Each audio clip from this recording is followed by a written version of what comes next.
Hey everyone, it's Wednesday, which means it's a comic book day. At least if you're a comic book person, that's what Wednesday means. Hello, Tessa. I see you in the chat already, ready to judge harshly and publicly. That's very helpful. Thank you. I am in need of harsh public judgment. This is my stack. I feel like for me, this is relatively small. Our shop, I assume, actually in retrospect, that it might be because of Memorial Day on Monday, but we did not get our Marvel and indie comics until earlier this afternoon. So I have not read a lot of these. We did get our DC books on time, so I was able to read those before doing this live stream, but that's like five of these books. 4 of them, and then there's one older Marvel book that got slipped in, so I did get that one. Whatever, you don't need to know all that information, but now you do, so there you go. I'm doing a light shuffle as always, and then I'm going to put this stack face down on the table and go through them one by one. I also have a book to open up, a package to open that has been sitting here for quite a while. Well, not that long. I got it since this last show, but I feel like I must have got it like right after I went live last week because it's been sitting here forever and I've just been looking at it and I really want to open this, and I'm going to open this at some point tonight on this show. I know what it is, but I'm still excited to open it. And it's my brother. Hello. Hi. He's right out in the other room. Okay. Let's do this.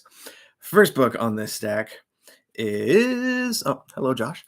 First book I'm showing is Darth Vader 23. Yep, 23. This is the Sprouse Lucasfilm variant. I guess these are always like shots from the Star Wars movies. It used to just be shots from Empire Strikes Back, and then they kind of ran out of material to use. And now this is, I don't even know who this is. Bad Batch. I think this is a cartoon or something that I haven't watched. I don't know, some expanded Star Wars, whatever. I'm locked into this set of variants, though. I've got all 23 of these Darth Vader variants with the border and the whatever. I'm locked in. I can't switch now, even though they're doing covers of things I have no idea what the Bad Batch is, but that's Star Wars. I think it's still doing the Crimson Reign event for Darth Vader for Star Wars. I'm not sure what's happening with all that, but I'm ready for that to be over. It's a I don't even want to say it's a fine event. I'm not enjoying it, but I'm also only reading Darth Vader, so I realize I'm getting a very, very small sliver of the overall story. I just wanted to get back to its own book. I've been enjoying this Darth Vader run, but every time it takes a detour into an event crossover comic, you lose me. Hi, kitty. Next book, Stranger Things. This is very topical. This is Stranger Things Kamchatka, number 3. Yeah, number 3 of 4. So this is almost done. What cover is this? This is a variant, cover C, for what that's worth. This has been coming out for a couple months now, and for the first, I haven't read this, but for the first few months, I was kind of confused as to what Kamchatka meant. But now that the new Stranger Things season of TV is out, Kamchatka refers to the Russian prison that is featured throughout this season of Stranger Things. So I'm excited to finally crack open those books and see what the hell's going on in them. I have a little pile of old Stranger Things comics. I've been collecting all of them, but I haven't actually read them until this new season. I've been in Stranger Things mode for the past month. I've watched all of the show up till I'm current on the show, and I've read most of the comics, except for this one and 1 or 2 others. Whatever. Moving on. Stranger Things. That's a comic I got today. This is the Action Comics Annual, the 2022 Annual. I got the cover A here, done by Francavilla? Is it Frank? I think it's Francavilla. I don't know how to say it. Either way, I feel like I'm saying it wrong. But low key, this is maybe it's not my favorite book of the week. It's my second favorite of the 5 books I was able to read before doing this live stream. This does, as you can kind of imply by the cover, half of this annual is a story from Clark Kent's childhood, and half is a story from Mongol's childhood, and they are juxtaposed with each other quite nicely. And I really like it, especially coming on the heels of the section of the show that I did yesterday with Comic Tom. Him and I broke down this story arc of Action Comics featuring Mongol and Warworld and all that. So getting to come home and read that issue after that live show was pretty exciting. It was a nice day full of Action Comics and dictators and slavery and murder. So that's fun. That's always fun. Well, hello, friend, Bearded Comic Bro. Hey, we were just talking. Good to see you here. I have to assume you're talking to me, Bearded. So hello, couldn't possibly be Ryan. That would be ridiculous. No one says hello to me, except for Ben Compton. Hello to you if you're still here. Sorry, I'm circling back to you in the chat now. This book, this is We Have Demons, number 3. I can't really tell with this bag, but I got the foil variant. It's just in the trade dress here. It's foily. I think this is the final issue of this series. I'm pretty sure it was just 3 issues. It's fine. I'm just very cold on Scott Snyder lately. Yeah, I don't know. I didn't love the first issue. The second one's fine. So we'll see how all 3 of them go. Normally in this situation, I would just bust out all 3 issues and do a mega binge of the whole story all at once, but I don't love this book enough to do that. But I do appreciate I don't know. Scott Snyder is a tricky subject for me. He is slowly trending downwards on my list of favorite writers, but every now and then there's a little spike. Like I'm a fan of Undiscovered Country. I quite like that book.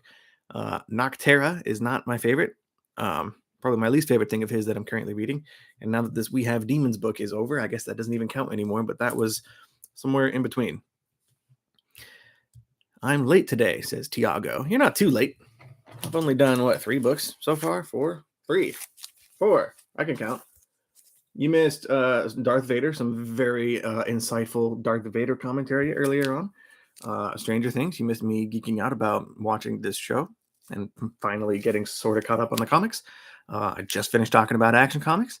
And now here we are with We Have Demons. Some terrific, insightful commentary that I'm sure everyone is waiting impatiently for all week. Ryan stopped talking to me in our chat, which meant I knew he was doing a video. That's the only time I stopped talking to you, Greg. Only to come live and talk about comics. Otherwise, I'm talking about comics with you directly.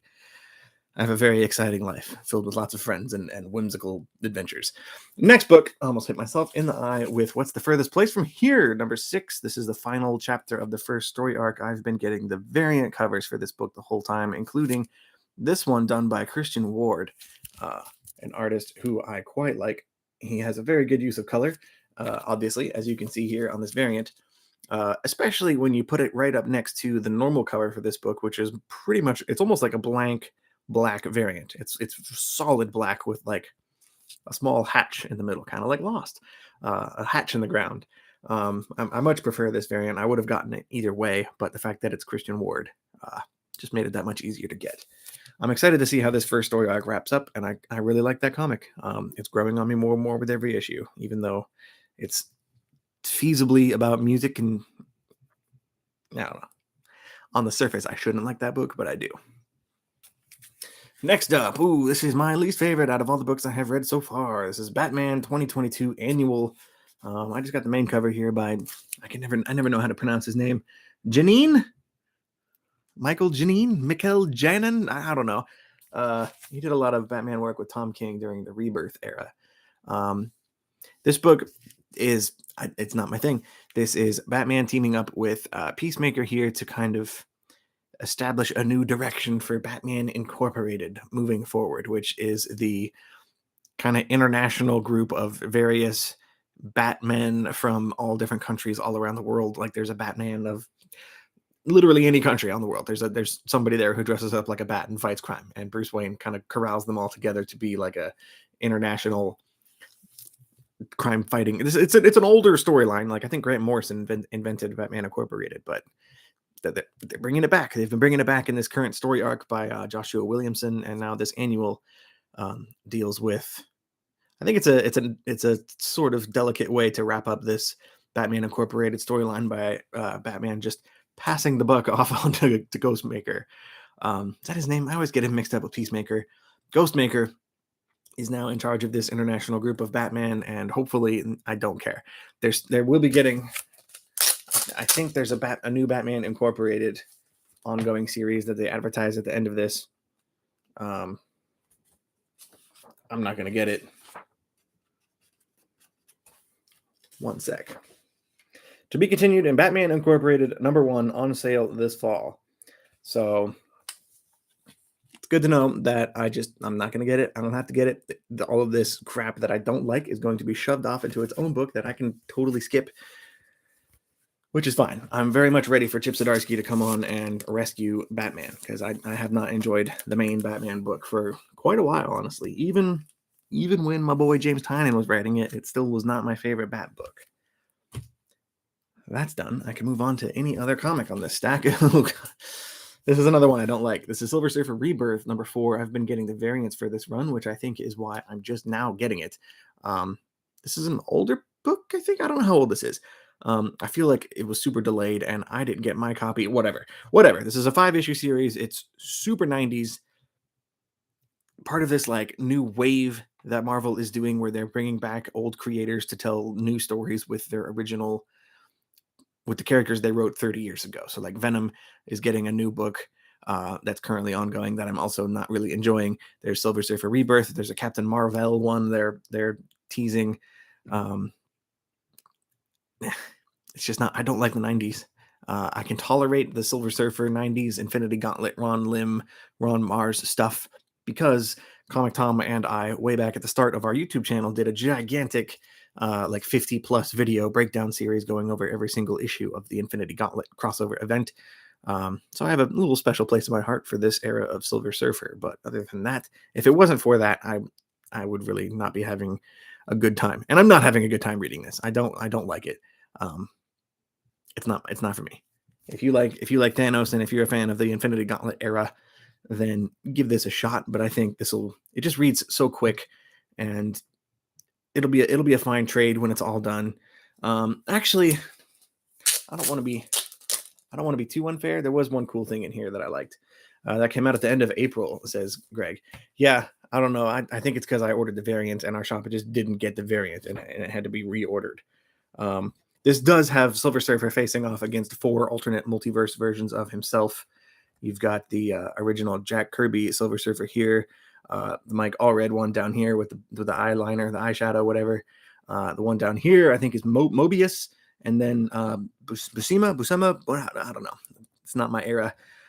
That's kind of cool. It's Silver Surfer fighting 4 other Silver Surfers, which means most of this issue is just Silver Surfers fighting and zipping around and blasting each other with laser beams in space. And there's like 0 stakes, and the writing in here is very, thank God that we've moved past this era in comics, because this is exactly the kind of crap that does not appeal to me. I don't know. I was kind of hoping for more of a Silver Surfer Black kind of standalone 5-issue continuity-free storyline. Not that Silver Surfer Black is continuity-free, but whatever. I've already wasted way too much time talking about Silver Surfer. Next up is The Closet, which I did not have to read because I've been reading this the whole time. This is an older Substack book from James Tynion that finished already. If you are a Substack subscriber to James Tynion's Substack, all three issues of this have been on there for a month or two now at this point. It's been over for a little while. But I loved it so much that I wanted to get this book in physical form. It's a really cool story, and I'm excited that everybody can read it now. I don't want to spoil too much, but it's about a little boy who thinks he sees a monster in his closet at night, which I think a lot of us can relate to. Actually, I don't think he's in this chat. If he is, he hasn't said anything yet, but my childhood best friend, Tyler, he made his parents take the closet doors off because he was too scared that something was going to come out of the closet and like eat him or whatever, whatever monsters do to you as a kid. So all throughout our childhood, his closet just was there. There was no like door you had to open up or slide across to get into it. But yeah, that's my childhood closet experience. I was a tough kid. I was not scared of any closet monsters or anything like that. So I didn't, doesn't matter to me. I'm going to read it right after the live, but I'm curious to know your opinion on New Think. That is a book in this stack. I did get to read that, so I will, I'll let you know, Tiago. We'll get to that later. Tessa says it's probably not long enough for a hardcover, which is a bummer. Yeah, I don't know. They're 3 issues. They are kind of thick. I was surprised that this book was $3. This feels like a $4. Like Marvel would have charged $4 for a book this thick. Marvel would have charged $4 for this, regardless, because it's a #1. But it does feel thicker than a normal book. If it is a hardcover, it's going to be a very thin, flimsy little hardcover, um, which is a shame. It does need some sort of deluxe thing, but yeah, it does feel a little small. I don't know if it will be, if it will actually be able to be a hardcover. But either way, I will. I've read it digitally. I've already read this whole story. I know I love it. I'll be getting the single issues, and I will also most likely be triple dipping and getting the whatever collected edition comes out with that book, because I like it that much. I'm a little bit of a sucker. Carnage #3. I'm excited to get to this. This book has been way better than it has any right to be. Written by Ram V. I don't know the artist. It says Antonio. I don't think that's the normal artist that's been doing these issues for the first 2 issues. Don't know, don't care. I don't love this book for the art. I love it for the story. It's way more serious and philosophical and like psychological than a symbiote book needs to be or should be. But that makes it way better. Way better than you'd think. Give Carnage a shot. It's 3 issues in. It's one of my favorite books over at Marvel. Mike Choi is here again. Hello. We 3 was 3 issues. That's true. I think Tessa likes that book as well. I'm pretty sure. I don't know if that got a hardcover or not. I never read that. Frank Quitely did that, I believe. I think The Closet is not going to be well received as the other Tynion comics, but I liked it. In fact, I wanted more. If you want more, just go throw James Tynion Substack. Like, I think it's $7 for a month of his Substack. So you could go, if you really want to, you could go pay $7 and read the other 2 issues of The Closet right now, as well as all the books that are advertised in the back of The Closet. He teases all of his other Substack projects like Blue Book and all the other ones I'm forgetting right now. But we did a Comic Tom and I did a very thorough breakdown of all of James Tynion's Substack projects, so you can check that out too.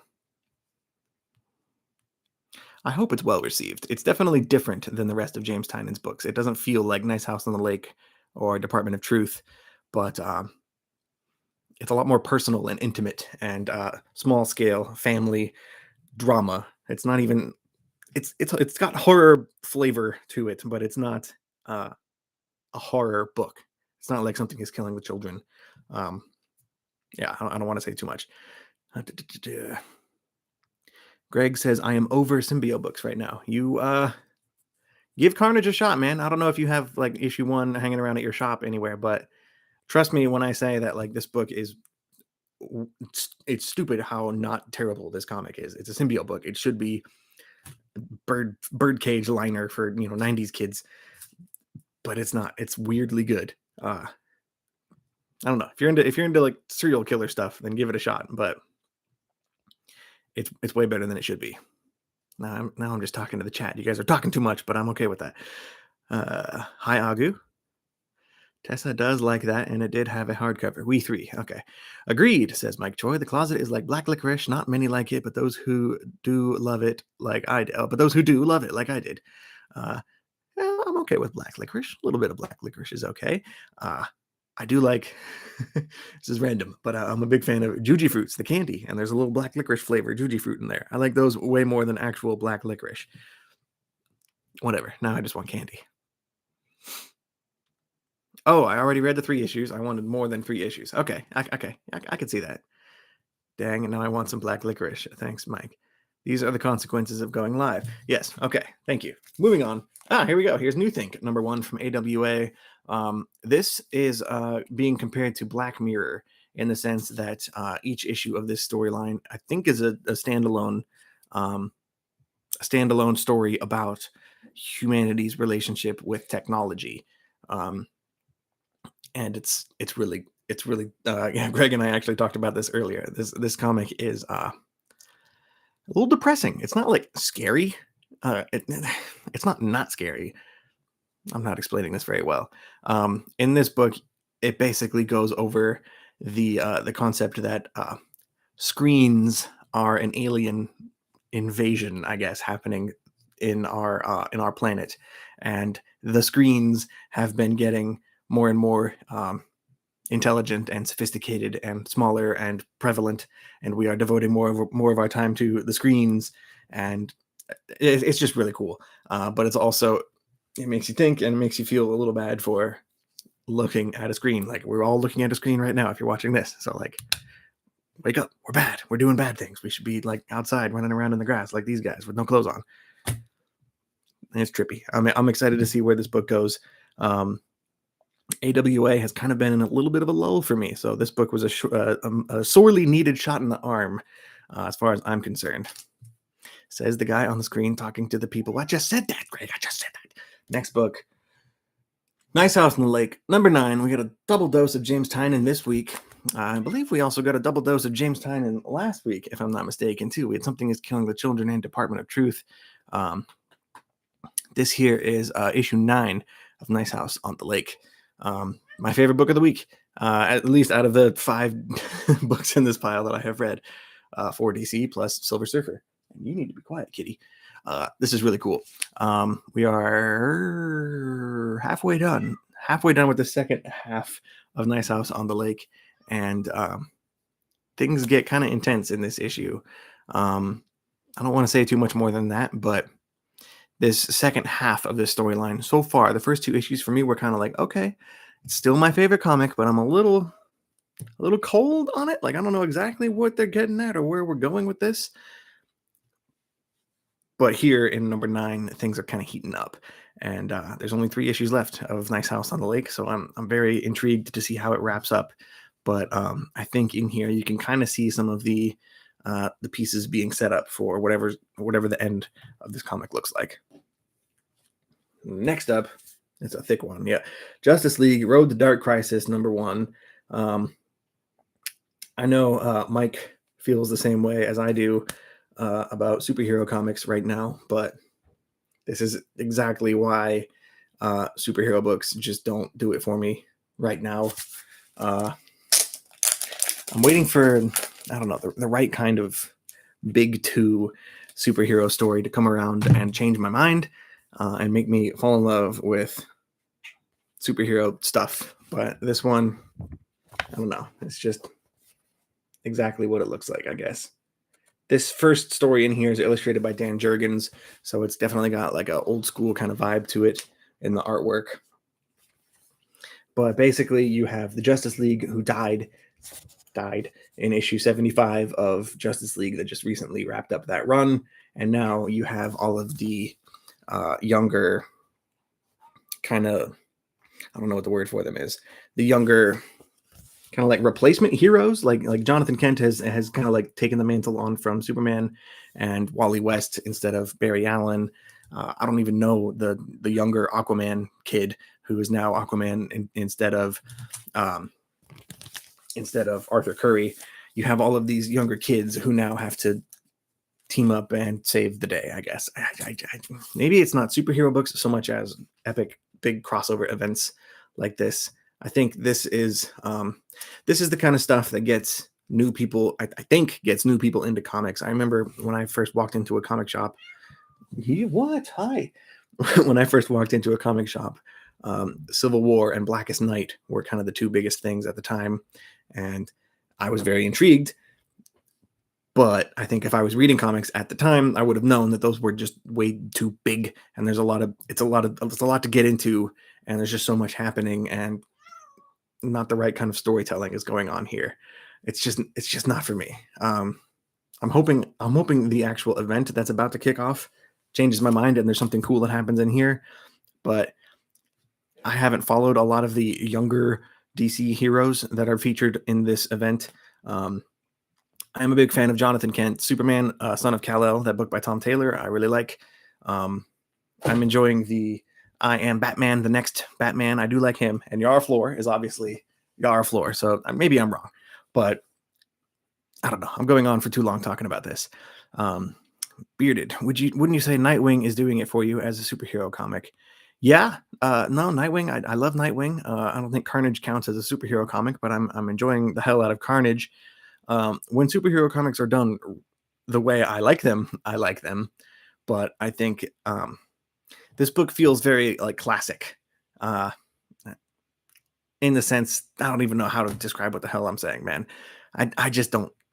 I don't get a good feeling about where the course of this upcoming DC summer event. Hopefully I'm wrong. Hopefully it turns out to be super cool, but so far it's just it left me kind of cold. Okay, what do we have? We got like 5 or 6 more left here, plus this box that I have to open still. The big box. And the next book.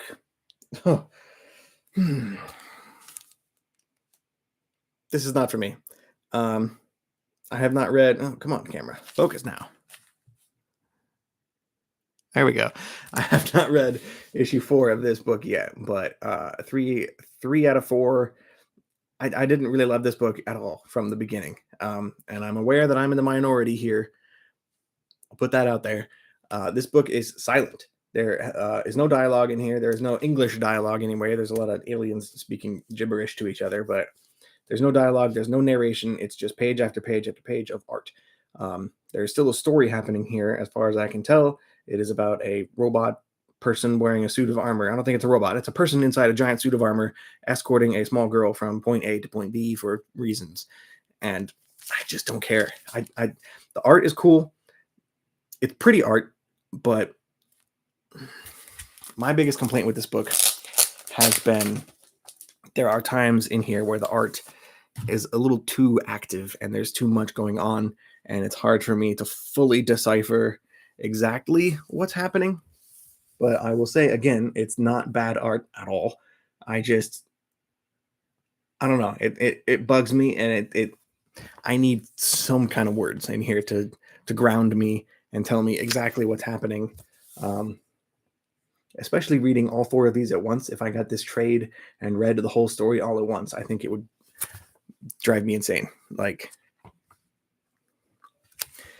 I almost wish the art was uglier so I could like feel slightly more justified in not liking this run, but it's really pretty art.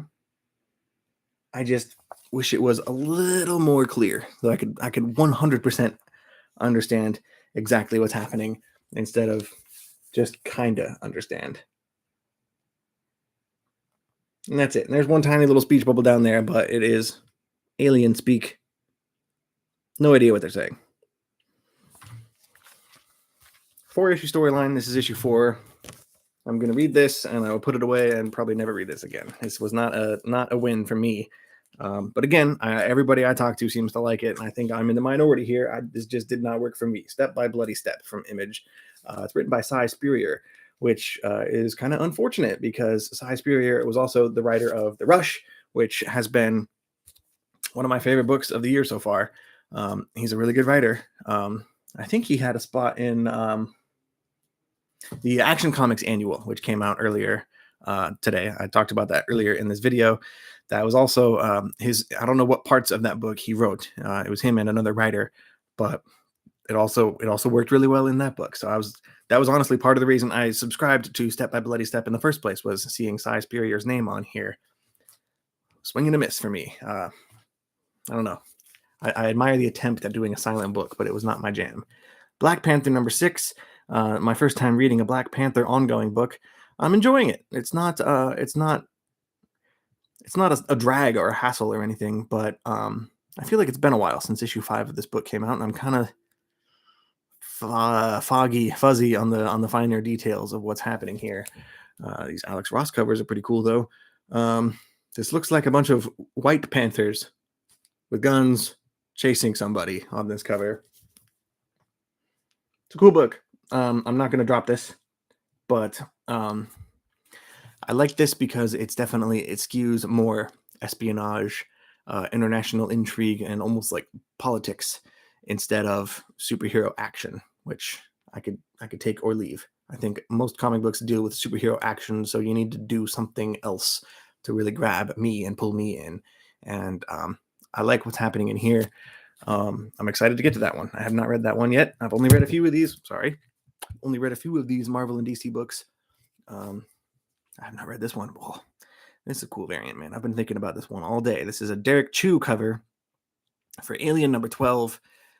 Derek Chu has this like CGI kind of anime style that he does. He's been doing the variants for Harley Quinn for a while, and I don't like those. I think they look kind of off and like creepy and not normal. I don't know, but not in a scary way. Just like a kind of like in a mannequins in a store way. Like this is supposed to look human, but it looks like off. It looks alien, if you will. But his cover here, this Xenomorph man, it pops. It's not really showing off that well on the through the bag and on screen, but this alien variant is really cool. I believe this is the final issue of this story arc, and they're about to relaunch with a new #1, which is bonkers stupid. It's only at number 12, but they're relaunching with a new #1, as far as I can tell, because they want to keep their numbering close to what the new Predator book. There's a Predator book coming out soon that will obviously launch with a new #1, and I think they want Alien and Predator to be kind of on even footing. That's my only theory, because I don't know why you restart a book after 12 issues. I could understand canceling it after 12 issues, but the same writer, I think they're changing the artist. Same writer, same title. They're not even taking that long of a break, if anything. There might be like a month or two off. Whatever, as long as it continues to come out, because I quite like Alien. I never think about it when I think of Marvel Comics, but it's up there for me. It's been a consistent favorite of mine for 11 issues now, and I'm sure number 12 will also be really good. Strange #3. Hi Jennifer, and hi John. This is Strange #3. I have not read this yet. I kind of like these covers. I don't know who does the cover art for Strange, but they almost look like 3D models, if that makes sense. This looks like an actual scene that's actually happening. Oh my god, who's this guy? There you go, like that big lizard guy in the back. I like him. Also, the flying eyeball is cool. Yeah, it's a cool cover. Bjorn Barons, I think is the name. Thank you, Tessa. Yeah, there's a lot of cool fellows on here. I don't hate this book. I don't love magic, or Doctor Strange is a character who's never really drawn me in, and I've never felt the need to go back and read a lot of Doctor Strange books, but I figured I would try with this new #1 that just, restarted. Like Tiago says, they did it with Daredevil as well. At least Daredevil had the Devil's Reign event because it's Marvel and #1 sells. That's the point I was trying to think about. Yeah, a new #1 especially on a character I have not really tried before, like Strange. I'll give it a shot. I'm trying to be more informed as a comic person, so I've enjoyed the first 2 issues of Strange. If I wasn't in the position I'm in, where I get comics at a very steep discount, clearly, Strange would certainly be on the chopping block, I guess you could say. It would be hard. That's a video idea in the future, I guess. Like, what comics would I cancel? If I had to cancel something, it would be Future State Gotham for sure. I'd get rid of that if I had to. But I don't love Strange, but I don't hate it either, and I'm hoping that it builds up to something cool. But the idea of people doing magic and casting spells and banishing demons and all that stuff, not necessarily my jam. So we'll see how long I manage to hang on with Strange. But for now, I'm enjoying it. Ghostwriter #3. It's exactly the same premise. A character I've never really cared for before, but the fact that they started over with a new #1, this is #3, but you know what I mean. It's recently a #1, and I have really liked this book. Actually, the first 2 issues have been a lot of fun. I'm excited to see where this storyline goes. It's been so long, I can't really remember what's happening. I think it's just him driving around from town to town solving, ghost mysteries, which I'm okay with. I can't imagine. I don't know. I don't know how long it'll last. I feel like Marvel loves to just pull the rug out from underneath any comic they want to. Whatever. As long as it stays like this, I will keep getting it. I'm enjoying Ghostwriter in spite of myself, in spite of never being particularly pulled towards that character. But it's always one I've kind of wanted to try. I have the first on Comixology. I have the first Ghostwriter master works, whatever they call them, like the collection of first Ghostwriter stories, and I've been slowly working my way through that book, getting his initial issues under my belt, and they're fine. They're 70s kind of silly comics, but they're fine. They're fun. Something about him uh, interests me. I just can't quite put my finger on it. Yeah, not all of us get that comic shop money. I feel you. If I actually had to pick and choose more stringently, I think my list would be almost entirely indie stuff.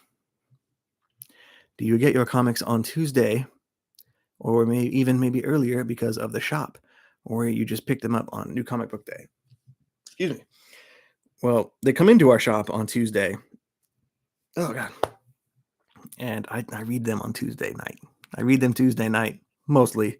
So that way, when I'm working at the shop on Wednesday, when people come in to pick up their stuff, I can be like, yeah, that was a good book. Or, hey, I didn't like that one so much. Or, hey, you should try this one out. It works out pretty well. And I refrain from speaking publicly on the things I'm reading until Wednesday, if not later, specifically because I'm reading them a little bit early. But yeah, well, no, there's no way I read everything on my stack on Tuesday night. There's not enough time, and I don't get to them until too late in the day. But I hope that answers your question. Also, sorry if I make grammar mistakes. I feel like I'm making some type of mistake somewhere. I'm fully able to comprehend everything you are saying. So you're doing good. Good job. I have 2 books left. Little Monsters #4. This is an interesting book. I have been more and more on board with each of the first 3 issues that have come out. I almost dropped this after issue #1. I really did not like it. I did not get it. It did not grab me at all. I felt it was too slow. There were too many characters. But I stuck with it, and issue 2 kind of started pulling me in the right direction. And then by the time #3 came out, I got a little bit of a sense of where they're going with this story, and I started thinking about like not only where they currently are going, but where they could be going, and what these characters could get up to. And I don't know, my mind just started running with the premise of this book.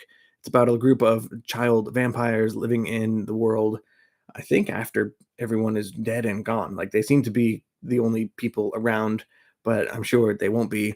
There is one like human that they found in issue 2, I believe. So the kids in the last issue are kind of getting their first taste of like real human blood, and kind of realizing that they don't have to be scrounging around eating like dead rat carcasses out of the sewer. And like it's weird. It's mostly black and white with a couple of splashes of color. So I don't know. I'm interested to see where this goes. This feels to me like it does not have the story potential to be a full ongoing. I'm not sure how long they're planning on going with this comic, or if it's actually a limited series of some kind. I don't know, but I can't visualize this book running forever. But we'll see. Maybe I'm wrong. Maybe this is like the next Walking Dead, and this thing's going to go on for 200 issues and then just fizzle out after everyone stops caring.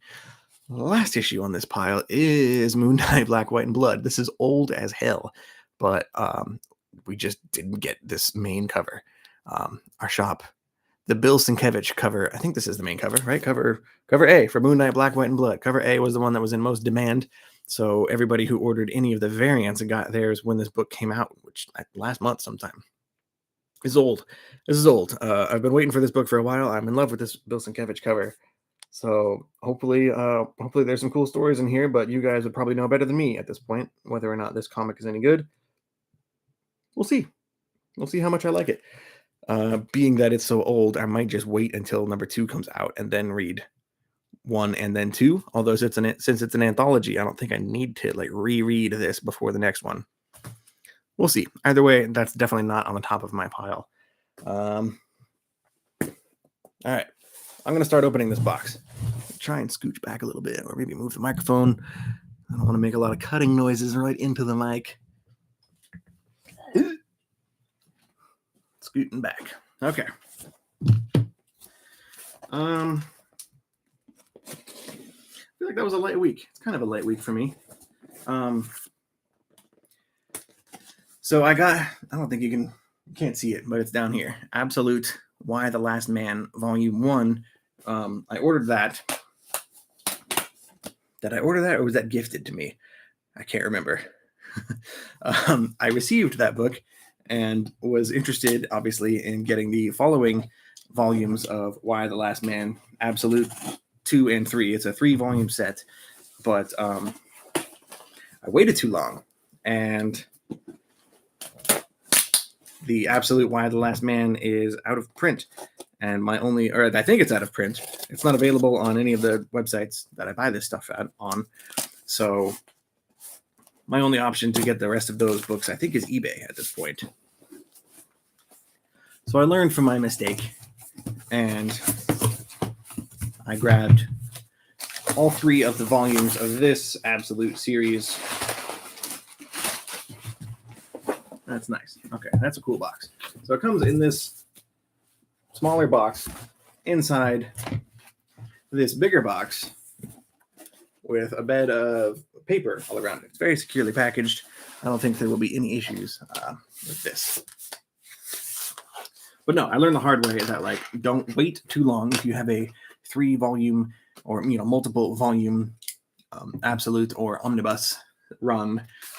Get them all quickly, or, relatively quickly before they go out of print, and you have to spend way more money than you should on the secondary market. So with that being said, I made sure to lock down this one.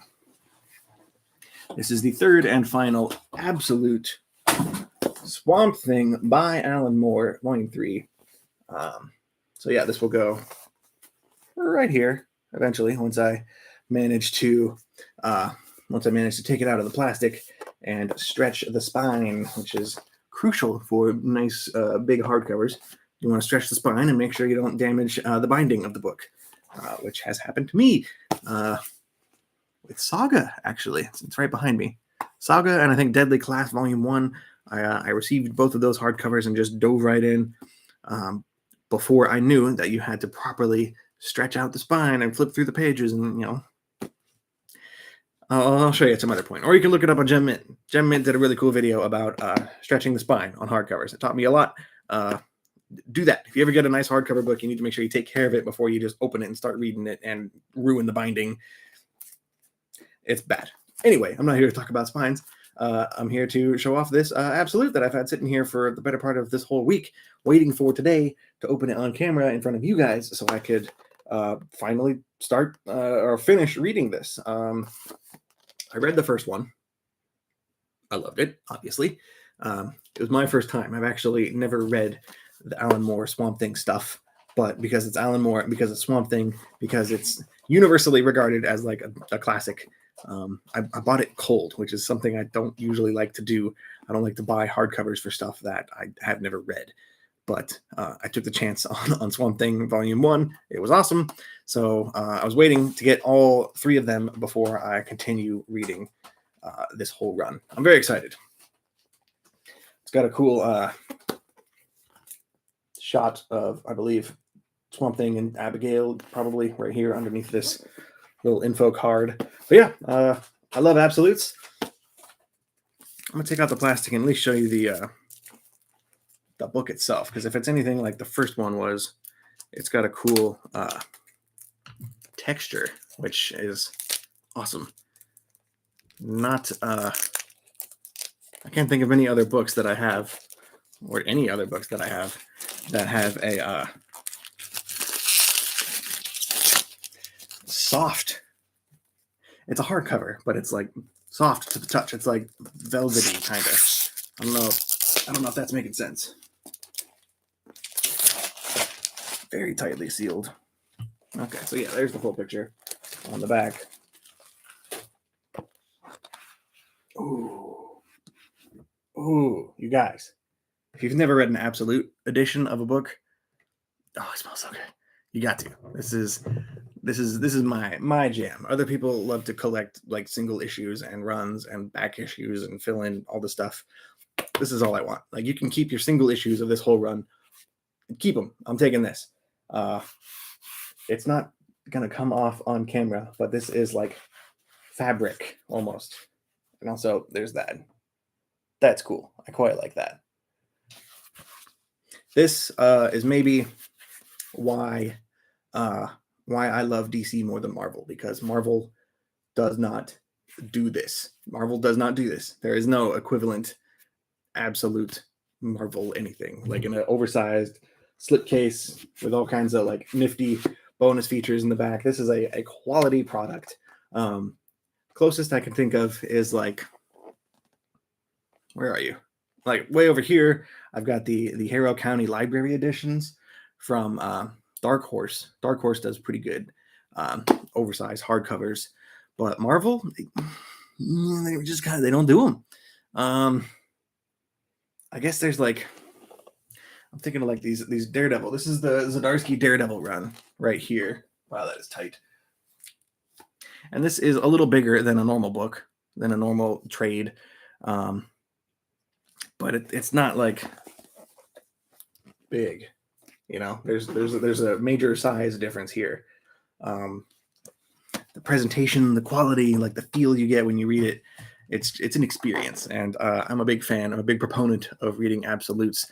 I think even more than an omnibus. I think Marvel does a lot of omnibus. Like, oh yeah, I got it right here. The Ultimate Spider-Man omnibus. This big guy. There's like 30, 40 issues or something in here. This is a big giant book, but it's not the same. I don't know. Try one for yourself. Find a DC book that you know you love. Greg has never read an absolute. There you go. I have never read an absolute Bearded Comic Pro. Easiest one to start with in my mind is the Killing Joke absolute. I bought this for like $30, which is stupid cheap. I don't know if they actually. What's the actual cover? The list cover price on here is $49.99, which is still like half as much as a lot of the other absolutes I get. Normally they're roughly $100, give or take. Sometimes a little more. I think this one's $100. Yeah, half the price. But it's an experience, man. But they go out of print way too easily. But yeah, Greg, if you love Batman, someone told me that you love Batman. I think you love Batman. I can't even get this out of here. I read this once and put it away, but I've read Killing Joke enough times. I don't need to read this more. God damn, that's sealed in there. Ugh. Yeah, that's cool. Greg, you would appreciate this. You're a Batman nerd. Tell someone to buy it for you for your birthday or something. Maybe Santa will bring this for you one year.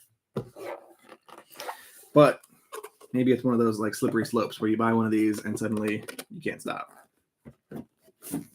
That's kind of how it's gone for me. So yeah, that was my unboxing. I have all 3 volumes of Alan Moore's Absolute Swamp Thing.